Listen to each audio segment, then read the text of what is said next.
उत्तर भारत के भागों पर आज फिर से एक डब्ल्यूडी दस्तक दे रहा है और इसका असर पहाड़ी इलाकों में ज़्यादा रहेगा। मैदानी इलाकों की अगर हम बात करें तो कुछ इलाके ऐसे हो सकते हैं जहां पर इस सिस्टम का असर दिखाई दे सकता है। खासतौर पर नॉर्थ ईस्ट राजस्थान और हरियाणा तथा पंजाब का हिस्सा शामिल रहेगा और मैदानी पर्वतीय इलाकों में ज़्यादातर जगहों पर इसका असर हो सकता है। तो अनुमान यह है कि इस डब्ल्यूडी के चलते पहाड़ी इलाकों में जम्मू कश्मीर, गिलगित बाल्तिस्तान, मुजफ्फराबाद और हिमाचल तथा उत्तराखंड, इन सभी इलाकों पर बादल आज से बढ़ने शुरू हो जाएंगे। हालांकि बादलों का जो असर रहेगा वो ज़्यादातर उत्तरी इलाकों में रहेगा और पश्चिमी इलाकों में रहेगा और इन्हीं बादलों के चलते आप उम्मीद भी कर सकते हैं कुछ जगहों पर हल्की से मध्यम वर्षा होने की। हल्की से मध्यम बारिश इन पश्चिमी इलाकों में रहेगी। जम्मू कश्मीर, गिलगित बाल्तिस्तान, मुजफ्फराबाद में अगर हम बात हिमाचल और उत्तराखंड तथा लद्दाख की करेंगे तो यहाँ पर शाम और रात के समय लाइट रेन हो सकती है। प्लेन्स में पंजाब और हरियाणा के ऊपर तथा पूर्वी राजस्थान के ऊपर, क्योंकि पूर्वी राजस्थान पर जैसा कि मैंने बताया था बंगाल की खाड़ी की तरफ से भी मॉइस्चर आ रहा है, तो यहाँ पर भी कुछ हिस्सों में बारिश हो सकती है। और वेस्टर्न एमपी, ईस्ट गुजरात, ये वाला जो पोर्शन है पश्चिमी मध्य प्रदेश का, पूर्वी गुजरात का, इन भागों में भी वर्षा हो सकती है।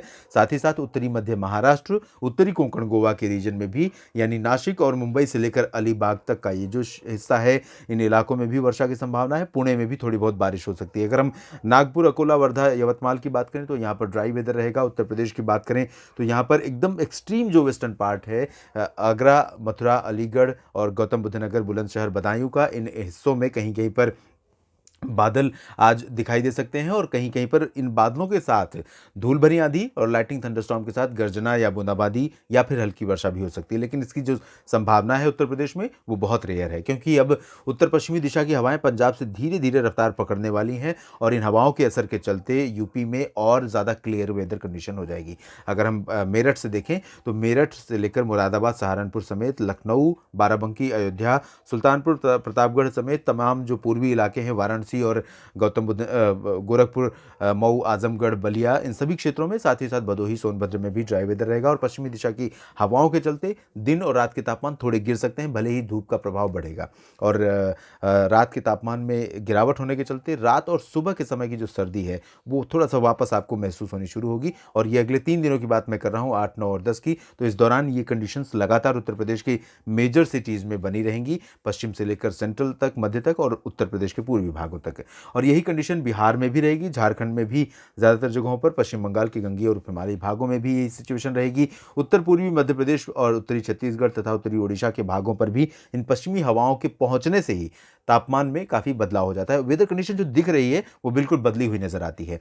और पूर्वोत्तर राज्यों में आप देखिए तो कोई वेदर सिस्टम नहीं है और इस समय जो कंडीशंस हैं उन कंडीशंस के आधार पर मैं कह सकता हूँ कि जो सेंट्रल इंडिया का हिस्सा है, यहाँ पर जिस तरह से उत्तर पश्चिमी हवाएं आने के बाद रुख बदल रही हैं, साथ ही साथ बंगाल की खाड़ी की तरफ से जो मॉइस्चर जा रहा है, इसके चलते यहाँ पर तापमान में, यानी कि छत्तीसगढ़ के दक्षिणी हिस्सों, उड़ीसा और महाराष्ट्र के जो विदर्भ, मराठवाड़ा रीजन है, इन भागों में कोई मेजर परिवर्तन फिलहाल नहीं होगा। दक्षिण भारत के क्षेत्रों में सिर्फ केरल में वर्षा की संभावना है और तटीय कर्नाटक में आइसोलेटेड प्लेसेस पर, बाकी जगहों पर ड्राई वेदर रहेगा। आज की स्थिति है। उसके बाद हम 9 मार्च की स्थिति देखें तो 9 मार्च को भी इन भागों में संभावना बनी रहेगी। कई जगहों पर, खासतौर पर पहाड़ों पर, जम्मू कश्मीर, गिलगित बाल्तिस्तान, मुजफ्फराबाद, लद्दाख, हिमाचल प्रदेश में हल्की से मध्यम बौछारें गिरने की और उत्तराखंड में फिलहाल बहुत ज़्यादा वेदर एक्टिविटी नहीं होगी, लेकिन बादल लगातार आपको नज़र आएंगे। और दोपहर के बाद आप कल देखेंगे, दोपहर के बाद उत्तराखंड में भी देहरादून के जो उत्तरी इलाके हैं, यानी जो हिली रीजन्स है, उत्तरकाशी, गंगोत्री, यमुनोत्री, केदारनाथ, बद्रीनाथ और पिथौरागढ़ समेत जो ये वाला रीजन है, इन भागों में, खासतौर पर नेपाल से सटा हुआ, इन भागों में कुछ जगहों पर हल्की वर्षा हो सकती है।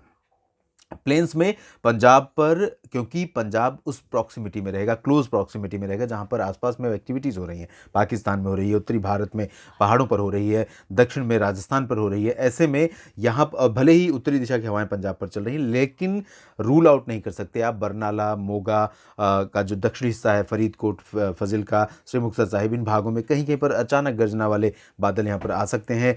साथ ही साथ अमृतसर और तरन तारण समेत ये जो पठानकोट का हिस्सा है, इन भागों में भी स्थिति तरह की डेवलपमेंट्स हो सकती हैं। राजस्थान में पूर्वी क्षेत्रों में अजमेर और जयपुर से लेकर कोटा, सवाई माधोपुर, डूंगरपुर, उदयपुर, प्रतापगढ़, ये जो रीजन है माउंट आबू तक का, इन भागों में वर्षा हो सकती है। पश्चिमी मध्य प्रदेश में कल भी बारिश जारी रहेगी और उत्तरी मध्य महाराष्ट्र तथा उत्तरी कोंकण, गोवा, पूर्वी गुजरात के क्षेत्रों में भी वर्षा इसी तरह जारी रहेगी। बाकी आप देखिए यहाँ पर सेम कंडीशन रहेगी, पूर्वोत्तर भारत में भी ड्राई वेदर रहेगा। साउथ इंडिया में भी कोई मेजर चेंज नहीं होगा। कोस्टल कर्नाटक और केरल में लाइट रेन हो सकती है, लक्षद्वीप में भी लाइट रेन होने की संभावना है। इसके अलावा अंडमान व निकोबार द्वीप समूह में कई जगहों पर मध्यम से भारी वर्षा लगातार जारी रहने के आसार हैं। आप देखिए 9-10 मार्च को उत्तर भारत के पहाड़ों पर गतिविधियां रहेंगी, पहले की तुलना में थोड़ा कम हो जाएंगी, लेकिन कश्मीर से लेकर उत्तराखंड के बीच में कहीं कहीं पर वर्षा हो सकती है। इंटेंसिटी बहुत लाइट रहेगी, लेकिन फिर भी उम्मीद अभी बनी रहेगी। पंजाब, हरियाणा और दिल्ली समेत उत्तर प्रदेश के क्षेत्रों पर हवाओं की स्पीड अब बढ़ जाएगी, क्योंकि WD 10 मार्च को काफ़ी आगे निकल जाएगा धीरे धीरे, और इसके चलते ही इन ठंडी हवाओं का असर फिर से आप देखेंगे कि दिल्ली में भी टेम्परेचर गिर जाएंगे 10 मार्च को। दिन और रात के हवाओं के ठंडी होने के चलते उत्तर प्रदेश में पहले से ही तापमान गिरे हुए हैं, थोड़ा और गिरावट हो सकती है क्योंकि हवाओं में ठंडक और बढ़ जाएगी। और यही कंडीशन आप देखेंगे पूर्वी मध्य प्रदेश के कुछ इलाकों में, उत्तरी छत्तीसगढ़ के हिस्सों में और उड़ीसा के उत्तरी भागों में भी, झारखंड, बिहार, पश्चिम बंगाल के क्षेत्रों में भी हो सकती है, क्योंकि यहाँ पर तापमान गिरेंगे। जबकि राजस्थान के कई इलाकों में अब आप पश्चिमी हिस्सों में भी कुछ स्थानों पर वर्षा देख सकते हैं, लेकिन बहुत ज़्यादा इंटेंस वेदर सिस्टम नहीं है, तो इंटेंस एक्टिविटी भी नहीं होगी मध्य प्रदेश के दक्षिण पश्चिमी हिस्सों में। साथ ही उत्तरी मध्य महाराष्ट्र में भी लाइट रेन हो सकती है, और कोस्टल केरल, कोस्टल कर्नाटक, साथ ही साथ अंडमान व निकोबार द्वीप समूह में कई जगहों पर वर्षा की गतिविधियां लगातार बनी रहेंगी। प्री मानसून सीजन शुरू है, साइक्लोन सीजन शुरू है, अचानक क्या कुछ बदलाव हो सकते हैं मौसम में, ला नीना की क्या कंडीशन है, एल नीनो की के प्रोजेक्शंस क्या हैं आने वाले मानसून के लिए, और बाकी अन्य वेदर फेनोमेना जो मानसून को प्रभावित करते हैं, उनका क्या असर रहेगा, इन सब चीज़ों पर मेरी नज़र रहेगी। ट्रैकिंग करता रहूँगा और आपको इसी प्लेटफॉर्म पर लगातार अपडेट भी करता रहूँगा, बिना किसी सेंसेशन के, सनसनीखेज तरीके से। जिस तरह से मीडिया में आप देखते हैं कि बहुत भारी बारिश की चेतावनी जारी की जाती है कई राज्यों के लिए, लेकिन होती नहीं है एक्चुअल में। और मैं कोशिश वही करता हूँ कि सेंसेशन न फैलाकर, क्योंकि वेदर फोरकास्ट का जो सीधा इम्पैक्ट है वो सबसे ज़्यादा पड़ता है किसान भाइयों पर, और किसान भाइयों के पास सटीक जानकारी, सही जानकारी होना बेहद ज़रूरी है। सनसनीखेज तरीके से पहुंचाकर, डराकर हम उस काम को नहीं कर सकते हैं।